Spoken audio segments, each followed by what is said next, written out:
Ya, Assalamualaikum warahmatullahi wabarakatuh.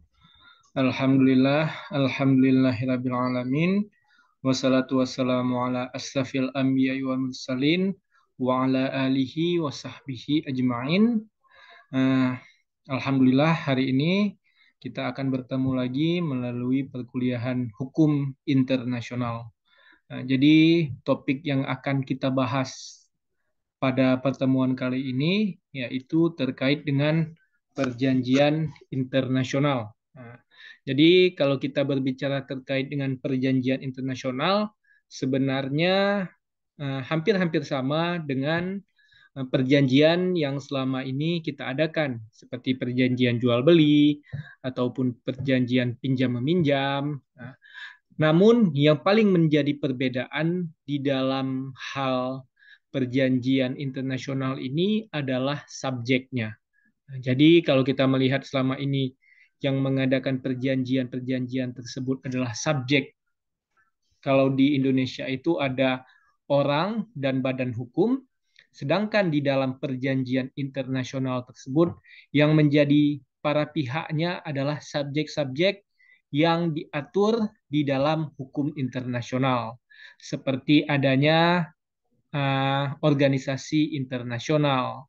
Setelah itu adanya palang merah, adanya negara-negara. Nah, itu adalah beberapa subjek-subjek hukum yang ada di dalam perjanjian internasional tersebut. Nah, kalau kita melihat terkait dengan perjanjian nasional ataupun perjanjian yang diadakan di Indonesia, ada beberapa poin juga yang harus dipenuhi. Hal itu juga sama seperti yang ada di dalam perjanjian internasional. Nah, kalau kita melihat pasal 1320 yang mengatur terkait dengan sahnya sebuah perjanjian, di situ ada 4 poin yang paling penting ketika kita berbicara terkait dengan perjanjian nasional.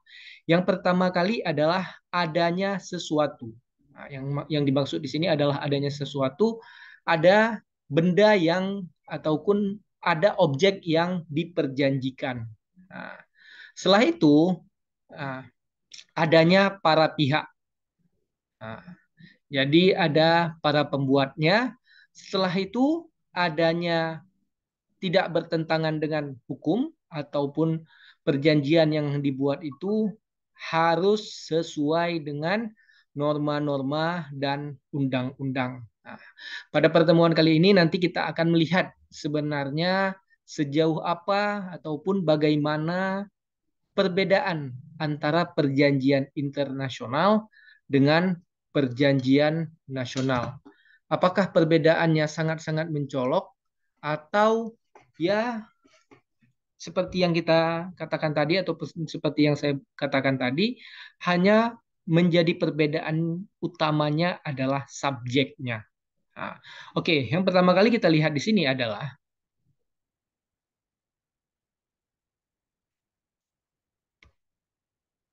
sebentar nyangkutnya. Nah, sebenarnya apa definisi dari perjanjian internasional tersebut? Nah, kalau di sini bisa kita lihat adalah perjanjian internasional adalah kesepakatan yang dibuat secara tertulis antara dua atau lebih negara atau subjek hukum internasional yang memiliki kekuatan hukum internasional. Nah, jadi kalau kita melihat di sini, poin-poin penting di dalam definisi perjanjian internasional ini adalah kesepakatan. Nah, jadi yang dimaksud dengan kesepakatan ini apa? Kesepakatan ini bisa dikatakan adalah persetujuan dua belah pihak yang mana sama-sama saling men menyatakan kesiapan, kesanggupan untuk mengikuti poin-poin apa yang diatur di dalam perjanjian tersebut. Nah, karena boleh dikatakan ada juga perjanjian itu yang dilakukan atas paksaan. Nah, itu sebenarnya perjanjian nanti dapat dibatalkan, batal demi hukum. Nah, tapi poin yang paling penting di sini adalah kesepakatan itu adalah para pihaknya setuju untuk sama-sama mengadakan sebuah perjanjian. Nah, yang mana di sini biasanya atau umumnya perjanjian internasional tersebut dibuat dalam bentuk tertulis. Nah, jadi sangat disarankan ataupun memang diharuskan bahwa perjanjian itu harus ditulis, apalagi kalau kita berbicara terkait dengan perjanjian internasional, yang mana perjanjian yang resmi. Nah, sehingga harus adanya dokumen tertulis. Nah, setelah itu, perjanjian internasional juga terdapat dua jenis. Yang pertama dia ada kategori multilateral nah, dan yang kedua ada jenis bilateral. Yang disebut dengan perjanjian multilateral ini adalah perjanjian yang diadakan lebih dari dua negara.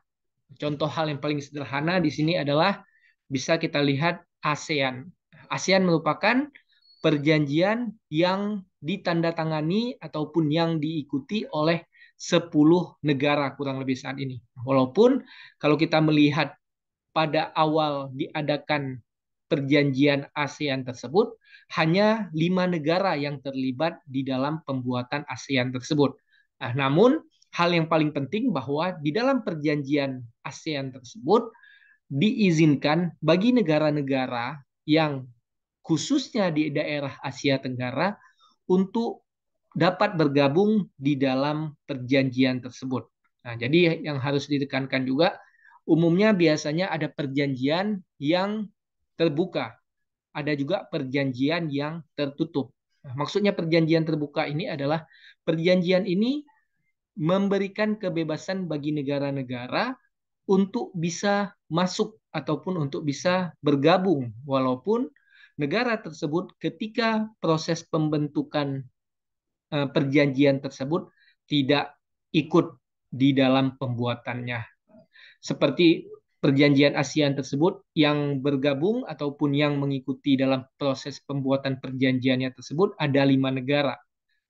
Yang pertama ada Indonesia, Malaysia, Singapura, Thailand, dan Vietnam. Nah, setelah itu ada 5 negara lagi. Seiring berjalan waktu, mereka bergabung di dalam perjanjian multilateral yang bernama ASEAN tersebut. Nah, saat ini kalau bisa kita melihat Timor Timor ataupun Timor Leste itu merupakan menjadi anggota pemantau.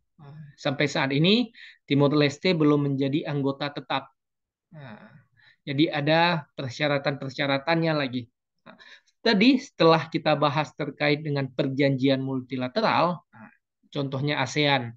Setelah itu ada contohnya lagi seperti PBB. Nah, ini beberapa perjanjian multilateral yang mana perjanjiannya lebih dari 2 negara.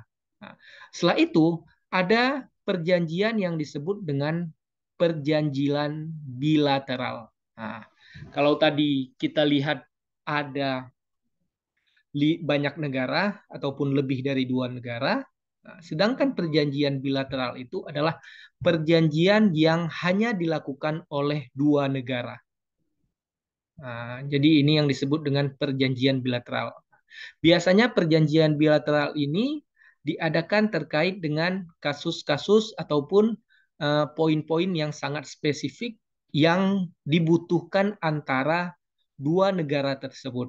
Nah, contohnya Indonesia dengan Malaysia ingin mengadakan kerjasama terkait dengan ekspor impor kelapa sawit. Nah, karena boleh kita katakan Indonesia dan Malaysia 2 negara yang agriculturalnya merupakan daerah yang mayoritasnya sawit. Nah, sehingga Indonesia dengan Malaysia melihat bahwa dengan melakukan penetapan harga yang wajar maksudnya itu akan berpengaruh kepada 2 negara tersebut. Setelah itu bisa dikatakan nanti ada perjanjian khusus terkait dengan pengurangan karbon, maaf, bukan pengurangan karbon, melainkan pengurangan biaya masuk. Nah, jadi ketika ada barang-barang yang dikirimkan dari Indonesia seperti cengkeh, beras, itu mendapatkan potongan pajaknya. Nah, begitu juga nanti ketika ada produk-produk yang dikirimkan oleh Malaysia ke Indonesia, sehingga adanya pengurangan pajak. Nah, itu yang disebut dengan perjanjian bilateral ataupun perjanjian yang diadakan oleh dua negara yang mana sifatnya khusus ataupun sifatnya sangat dibutuhkan oleh dua negara tersebut.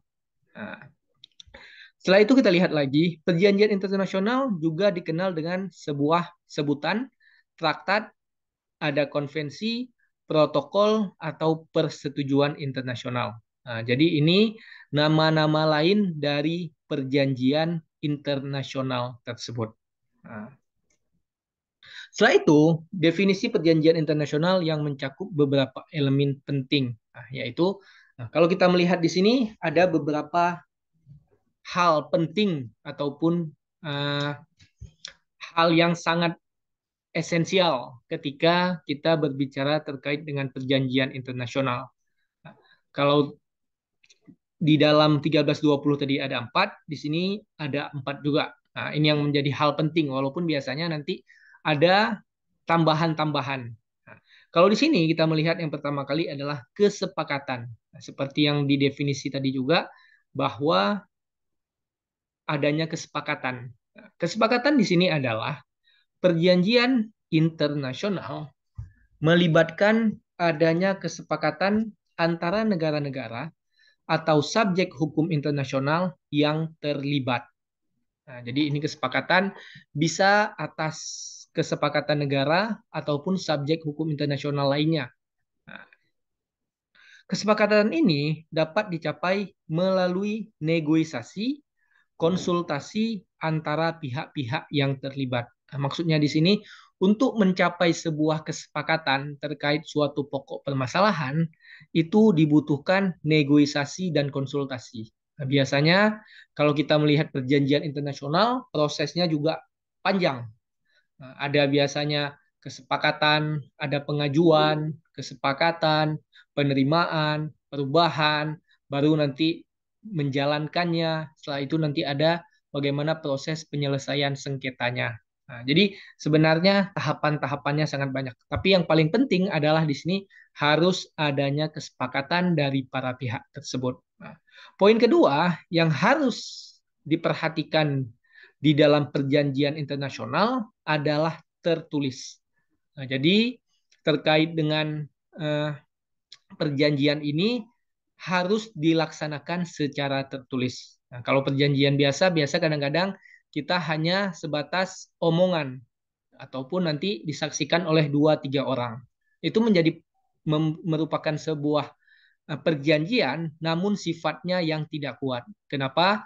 Bagaimana ketika nanti ada para pihaknya ataupun saksinya yang meninggal sehingga perjanjian yang diadakan tersebut nanti sifatnya lemah.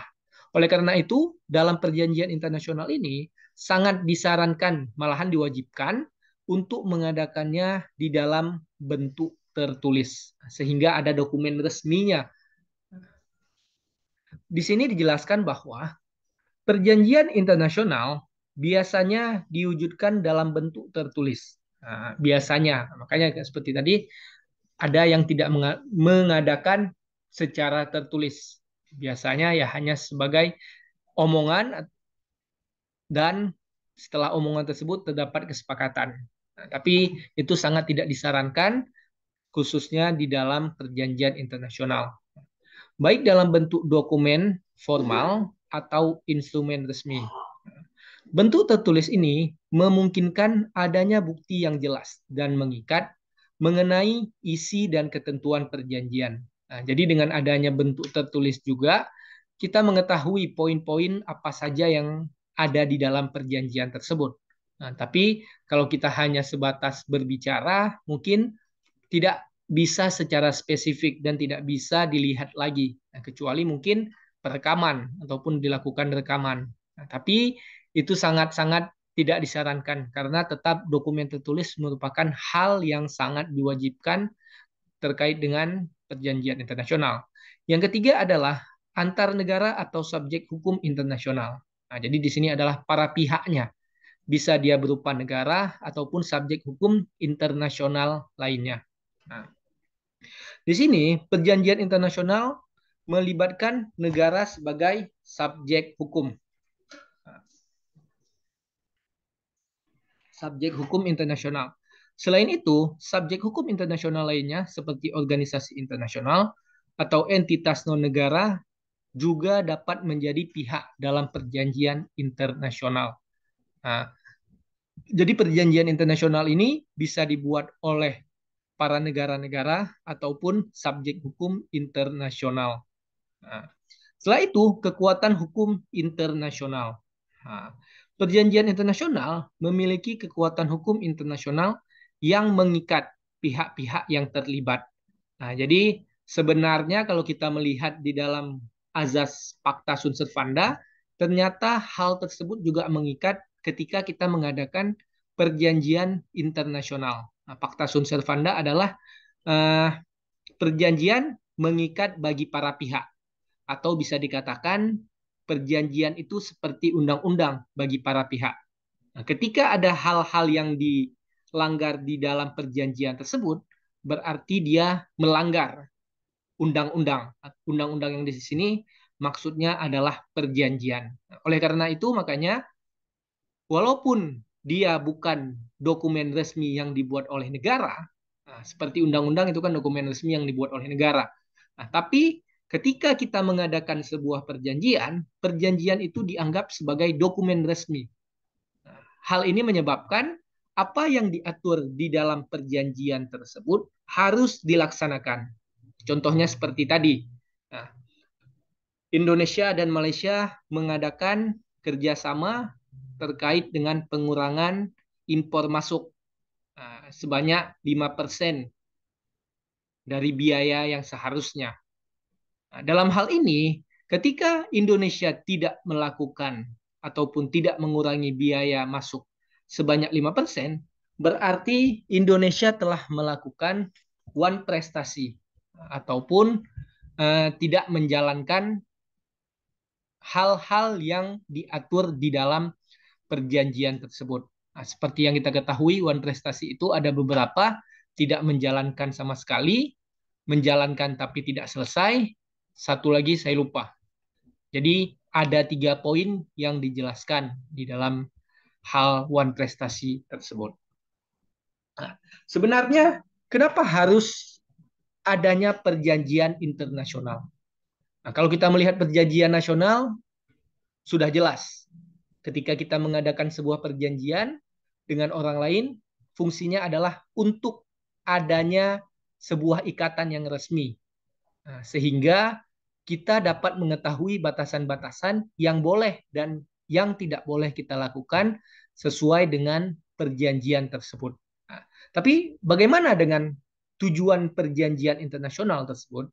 Nah, yang pertama kali di sini adalah tujuannya adalah mempromosikan kerjasama internasional.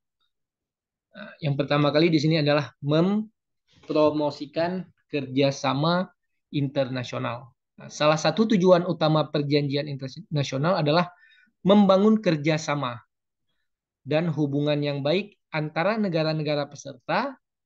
Perjanjian ini dapat mencakup berbagai bidang seperti perdagangan, investasi, lingkungan, keamanan, dan kebudayaan.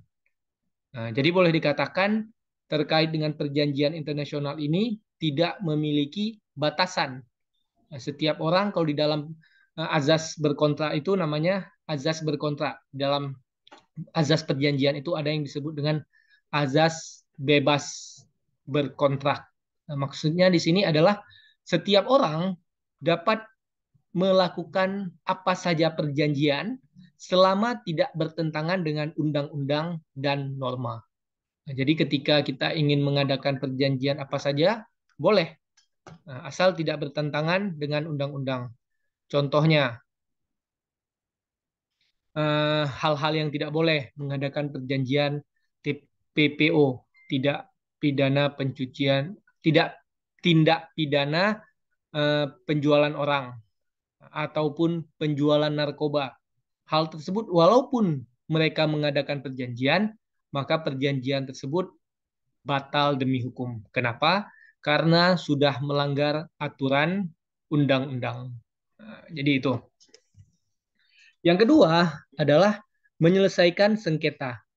Nah, jadi seperti yang kita bahas tadi di awal, fungsi perjanjian ini adalah untuk mengetahui hak dan kewajiban. Dengan mengetahui hak dan kewajiban tersebut, hal tersebut akan membantu untuk mencegah terjadinya sengketa.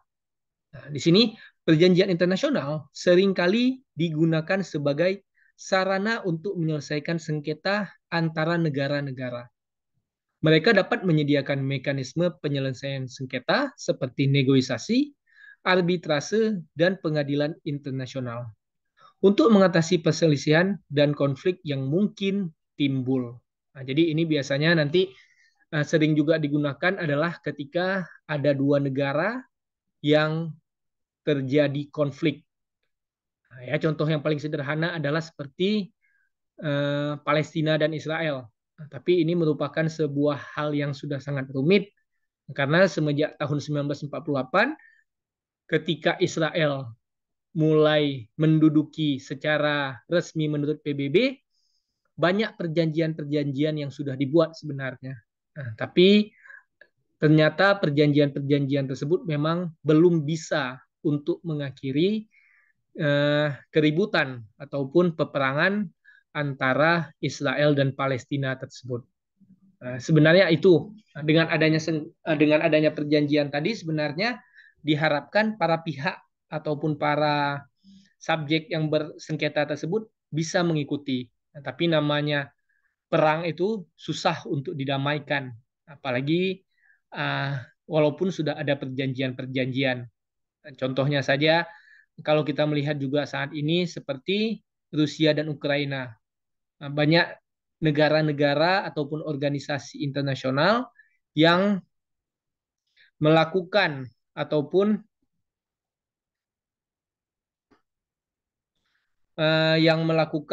yang membantu untuk menyelesaikannya. Nah, namun sayangnya sampai saat ini belum adanya eh, kepastian ataupun kesepakatan antara Rusia dan Ukraina tersebut sehingga dua negara tersebut masih perang. Nah, setelah itu, kita melihat syarat sah perjanjian internasional. Nah, kalau di dalam pasal 1320 ataupun Undang-Undang KUH Perdata ada 4 poin.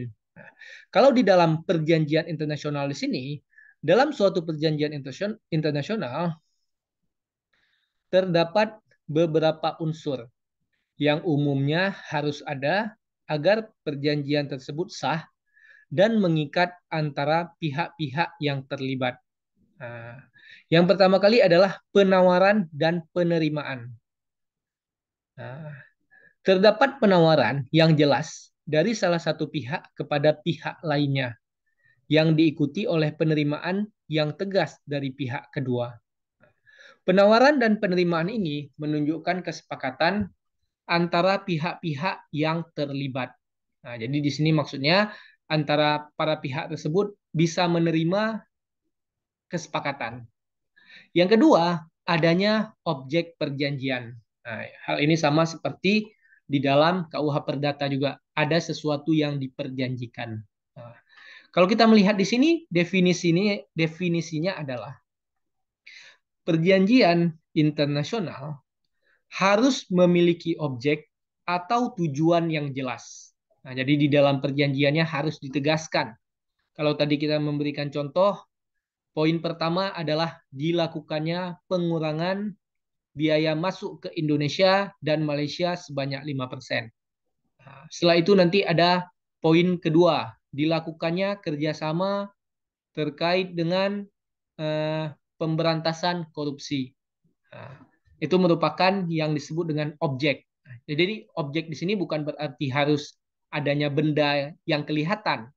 Nah, tapi objek di sini maksudnya adalah ada sesuatu hal yang bisa diperjanjikan, baik dia dalam bentuk benda ataupun berbentuk kerjasama nantinya. Memiliki objek atau tujuan yang jelas dan spesifik. Objek perjanjian bisa berupa hak, kewajiban, atau tindakan tertentu yang akan dilakukan oleh pihak-pihak yang terlibat. Setelah itu, nah, harus adanya persyaratan yang tertulis. Nah, jadi di sini di dalam perjanjian internasional menjadi syarat harus dilakukan ataupun dibuatnya dalam bentuk tertulis.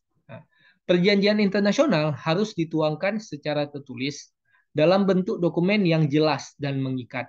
Nah, dokumen ini berfungsi sebagai bukti dan referensi mengenai isi perjanjian, serta memberikan kejelasan bagi pihak-pihak yang terlibat. Kesepakatan mengenai ketentuan-ketentuan. Ini merupakan poin terakhir, kesepakatan mengenai ketentuan-ketentuan. Perjanjian internasional harus mencakup ketentuan-ketentuan yang disepakati oleh pihak-pihak yang terlibat.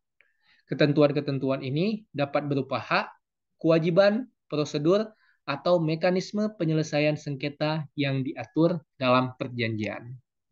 Nah, ini kita melihat sebenarnya apa yang menjadi perbedaan perjanjian internasional dan domestik. Nah, domestik ini perjanjian yang dilakukan di bawah hukum Indonesia.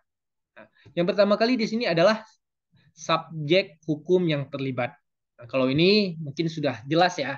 Nah, kalau kita melihat perjanjian internasional, pihak yang terlibat dalam perjanjian internasional adalah negara-negara atau subjek hukum internasional, seperti organisasi internasional. Perjanjian ini mengatur hubungan antara negara-negara dan subjek hukum internasional.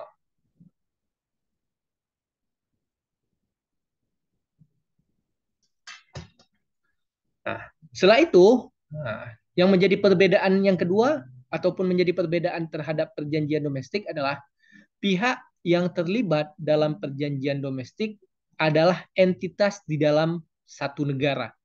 Nah, yang dimaksud dalam entitas ini adalah uh, di bawah kewenangan dari negara tersebut. Di sini bisa bersifat seperti pemerintah pusat, pemerintah daerah, organisasi non-pemerintah, ataupun bisa kita katakan badan hukum atau individu. Nah, ini perjanjian domestik mengatur hubungan di dalam satu negara atau yurisdiksi. Nah, jadi di sini yang menjadi perbedaan adalah subjeknya. Nah, kalau di dalam hukum internasional ataupun perjanjian internasional, subjeknya adalah negara dan subjek hukum internasional. Sedangkan di dalam perjanjian domestik, dia sifatnya terkait dengan pemerintah pusat, pemerintah daerah, badan hukum, dan individual. Selanjutnya, lingkup penerapannya ataupun perjanjian itu bisa berlaku di mana. Nah, kalau perjanjian internasional memiliki cakupan yang melampaui batas wilayah negara. Nah, maksudnya di sini ada dua negara yang terlibat. Nah, karena tidak mungkin yang disebut dengan perjanjian internasional, tapi perjanjiannya hanya melibatkan satu negara. Mereka mengatur hubungan antara negara-negara di dunia dan dapat memiliki dampak pada berbagai bidang seperti hukum, politik, hukum, dan lingkungan. Sedangkan perjanjian domestik memiliki lingkup penerapan yang terbatas pada wilayah suatu negara atau yurisdiksi tertentu.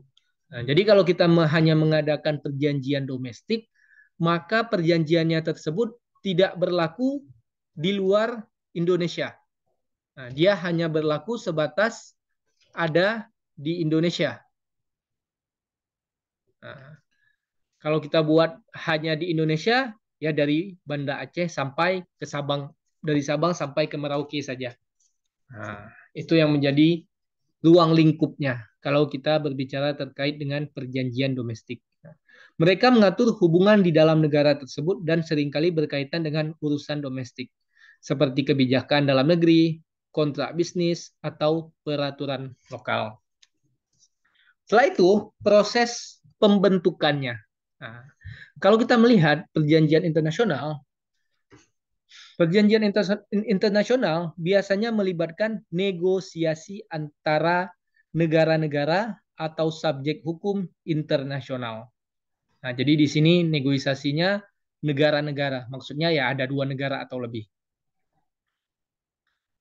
Proses pembentukan perjanjian ini dapat melibatkan perundingan diplomatik, diskusi antara pemerintah, dan melibatkan pengesahan atau ratifikasi oleh pihak yang berwenang. Nah, sedangkan proses pembentukannya pada perjanjian domestik dapat terbentuk melalui proses yang lebih fleksibel, nah, seperti negosiasi langsung antara pihak-pihak yang terlibat. Nah, maksudnya di sini ya antara orang dengan orang lain yang memiliki eh, permasalahan ataupun sesuatu keinginan yang akan diadakan kontrak. Pembentukan kontrak tertulis atau persetujuan lisan yang sah di bawah hukum nasional. Setelah itu, proses pembentukan perjanjian internasional. Nah, jadi di sini kalau di dalam eh, undang-undang ataupun undang-undang KUH Perdata pasal 1320 tadi sebenarnya tidak ada proses bagaimana pembentukan perjanjian. Nah, intinya perjanjian tersebut memenuhi unsur 1320. Nah, tapi ada sebagian ketika ingin melakukan ataupun membuat sebuah perjanjian, ada tahapan-tahapannya. Nah, yang mana fungsi tahapan ini adalah untuk mencapai kesepakatan agar perjanjian-perjanjian tersebut dapat sesuai dengan apa yang diinginkan oleh para pihak. Nah, kalau di perjanjian internasional ini, mayoritasnya ataupun umumnya yang pertama kali adalah diawali dengan negosiasi. Nah, itu merupakan tahapan pertama ketika akan mengadakan perjanjian internasional. Nah, negara-negara yang berkepentingan dalam perjanjian tersebut melakukan negosiasi untuk mencapai kesepakatan mengenai isu-isu yang akan diatur dalam perjanjian. Nah, jadi sebenarnya negosiasi ini hanya sebatas hal-hal apa saja yang ingin diatur. Nah, contohnya bisa terkait dengan perdagangan, nanti bisa dibuatkan poin-poinnya lebih spesifik lagi. Nah, bisa juga nanti terkait dengan diplomatik. Nah, jadi sebenarnya itu sangat-sangat banyak. Setelah itu, setelah proses negosiasi tadi, maka dilanjutkan dengan penandatanganan. Nah, jadi di sini mulailah berlaku perjanjian tersebut ketika dilakukan penandatanganan. Nah, jadi yang harus kita ketahui juga, biasanya ada yang disebut dengan MOU. Sebenarnya MOU itu merupakan bukan sebuah perjanjian yang memiliki kekuatan hukum. MOU itu ataupun Memory of Understanding itu hanya sebatas mengikat. Dia hanya sebatas uh, kesepakatan yang tidak memiliki akibat hukum. Berbeda dengan perjanjian ketika telah ditandatangani.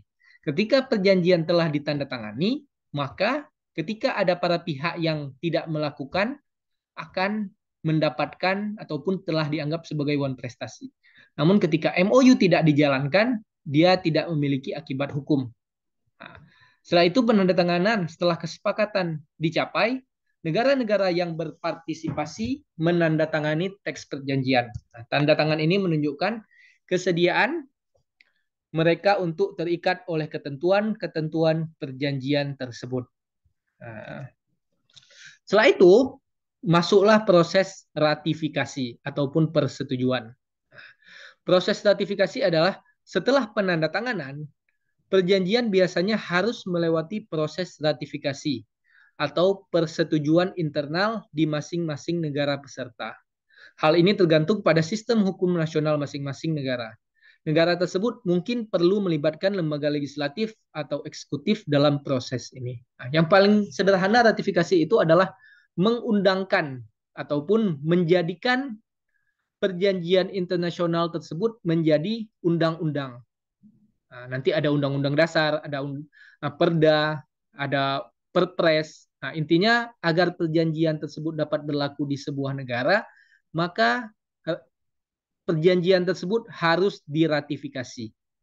Nah, setelah itu, pengesahan atau penerimaan. Nah, setelah proses ratifikasi atau persetujuan selesai, negara-negara tersebut biasanya melakukan tindakan formal seperti pengesahan atau penerimaan perjanjian tersebut. Nah, tindakan ini menegaskan bahwa negara tersebut secara resmi menerima dan terikat oleh ketentuan-ketentuan perjanjian. Nah, jadi ketika sudah mulai dilakukan proses ratifikasi tadi, maka negara telah mengaku ataupun telah sah mengikuti poin-poin apa yang diatur di dalam perjanjian tersebut.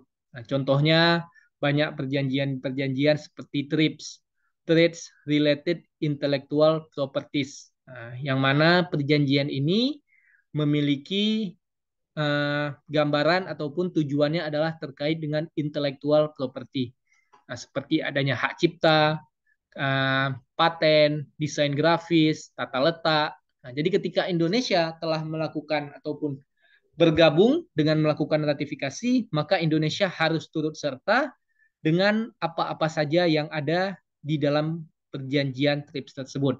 Setelah itu terkait dengan WTO, World Trade Organization, yang mana kita harus mengikuti hal-hal apa saja yang tidak boleh dan hal-hal apa saja yang boleh. Nah, ketika kita tidak melakukannya, maka kita dianggap sebagai one prestasi. Setelah itu, baru proses pelaksanaannya ataupun menjalankan dari perjanjian tersebut.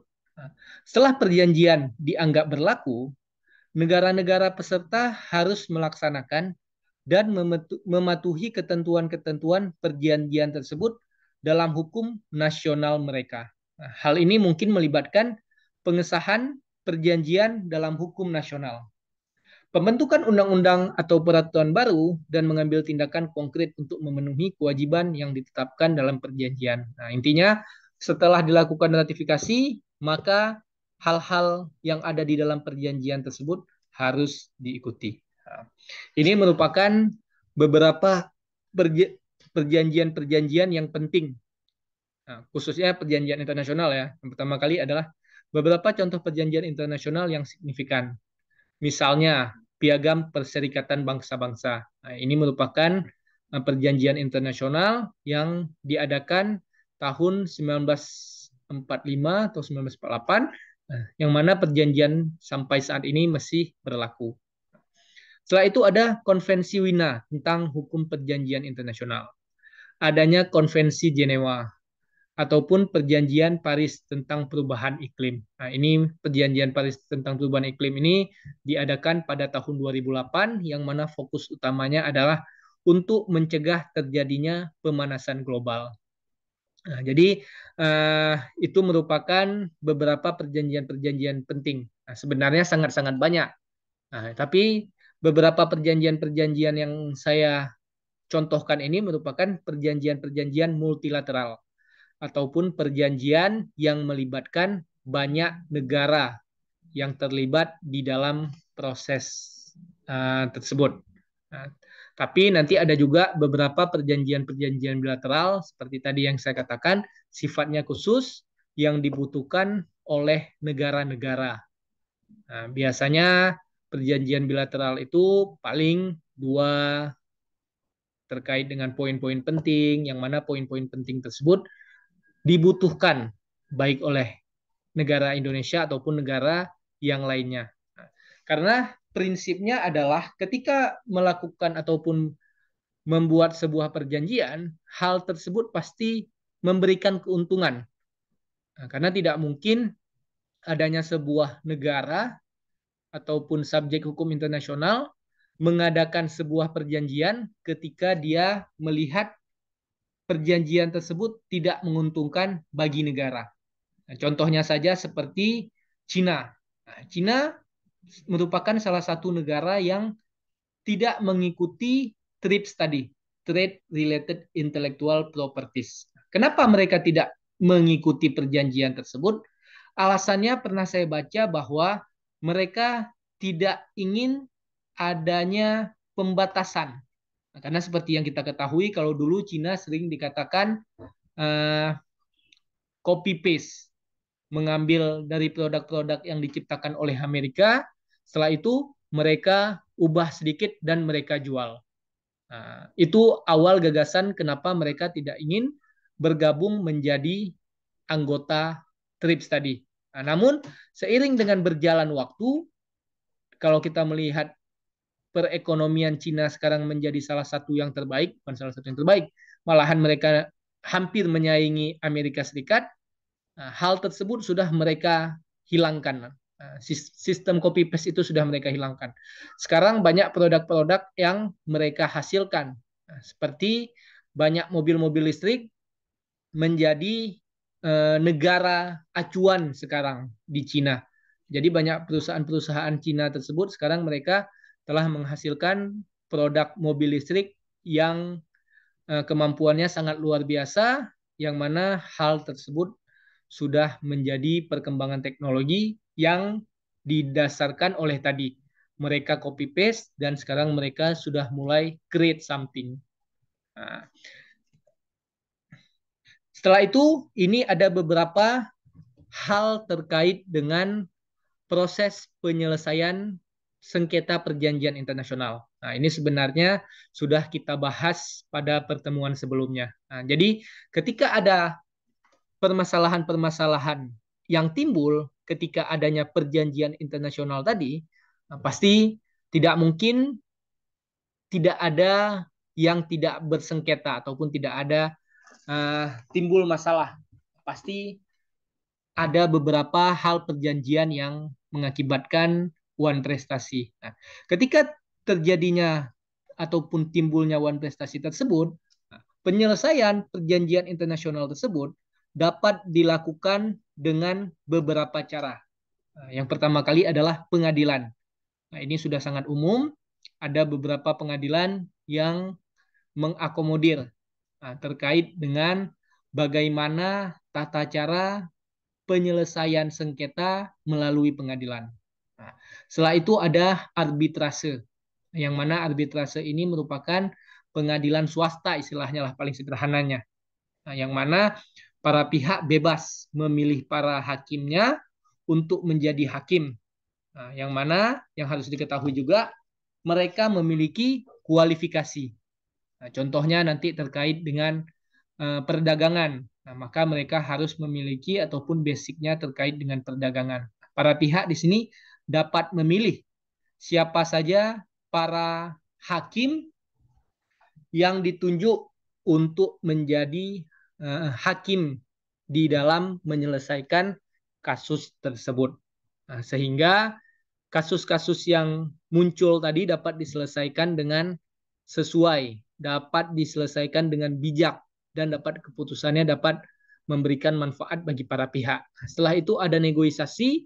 Negosiasi ini ya seperti yang saya katakan sebelumnya, para pihak bertemu secara face to face untuk membahas bagaimana menyelesaikan permasalahan tersebut.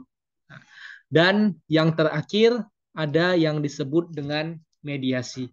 Nah, sebenarnya ada beberapa poin-poin lagi. Nah, tapi kalau mediasi ini sudah pasti adanya para pihak yang terlibat, yang mana para pihak di sini adalah bukan dari para pihak terlibat. Nah, maksudnya mereka sifatnya netral. Sehingga mediator sebutannya bisa mengambil keputusan dengan sesuai tanpa adanya pertimbangan-pertimbangan bagi salah satu pihaknya. Nah, intinya mereka bisa membantu mendamaikan dan dalam proses perjanjian internasional tersebut. Nah, demikian terkait dengan perkuliahan kita tentang perjanjian internasional. Eh, Seperti yang saya katakan tadi, perjanjian internasional ini merupakan, boleh dikatakan, eh, aturan yang sangat penting, khususnya di dalam eh, hukum internasional. Karena boleh dikatakan, perjanjian internasional ini merupakan sumber hukum yang sangat mendominasi dibandingkan dengan sumber-sumber hukum lainnya. Oleh karena itu, perjanjian internasional ini menjadi hal yang sangat penting. Demikian perkuliahan kita terkait dengan perjanjian internasional tersebut. Apabila ada pertanyaan-pertanyaan, nanti silahkan ditanyakan, bisa melalui WA ataupun ditulis di komen. Demikian perkuliahan kita hari ini. Mohon maaf kalau ada kesalahan ataupun kesilapan kata-kata yang saya sampaikan sebelumnya. Billahi taufiq wal hidayah. Assalamualaikum warahmatullahi wabarakatuh.